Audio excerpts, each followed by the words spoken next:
It's no secret that Kevarrius Hayes is playing the best basketball of his career. In the last 5 games, Hayes has shot over 70% from the field, averaged 14 points and 7 rebounds, and on Thursday, Hayes led the Gators to victory in the first round of the NCAA tournament.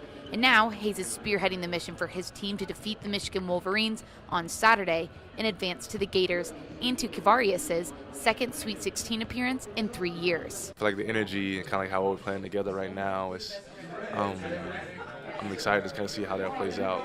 Like one of the best things that you could actually experience in a game of basketball is have like your whole entire team, everybody firing on all cylinders, and just like that feeling of being like unstoppable. Hayes contributes much of his success on the court to the person that's been by his side since day one, his mom. She's always been there for like most of my big moments, and now that we're hitting the NCAA tournament, I expect to see her like at sidelines every game.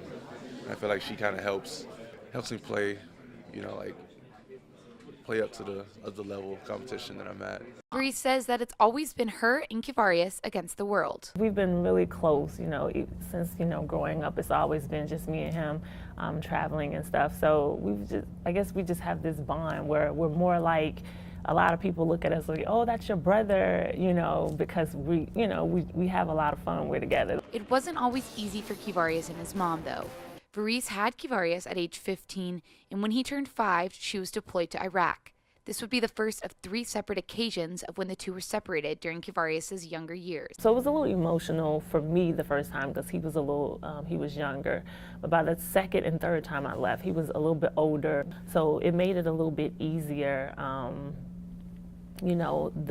last 2 deployments. When Kevarrius was in the States, though, it was all about Kevarrius. And he says that he's thankful for her selflessness and devotion to all of his passions growing up. She was basically like very supportive.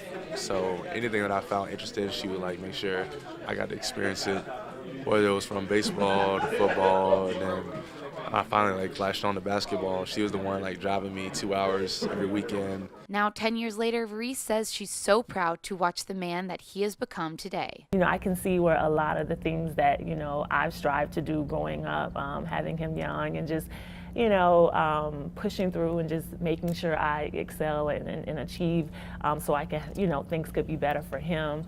And so just seeing him as he's grown over the last 4 years and develop and become, the player and the man that he is today, it just means a lot. With Kevarrius' season coming to an end, this senior says that he oftentimes remembers the words from his mom while he's on the court. Well, being a senior, and it was like my last year, so one thing my mom always told me is like, last year, best year, kind of like put it all on the floor, because I'll never be able to get these moments back again. And Kevarrius is cherishing these moments as well. It's good to actually be able to travel to the different locations and, watch him play. It's his final year, so last year, best year, so I'm totally excited. Although the two of them may not know what the future holds for Kevarrius, Kevarrius confidently says that she knows her son will find success in his next stage of life. Regardless of what he decides to do, he's going to have a good time doing it. He's going to live his best life no matter what, and he's going to always be smiling. Kara Spirito, WUFT Sports.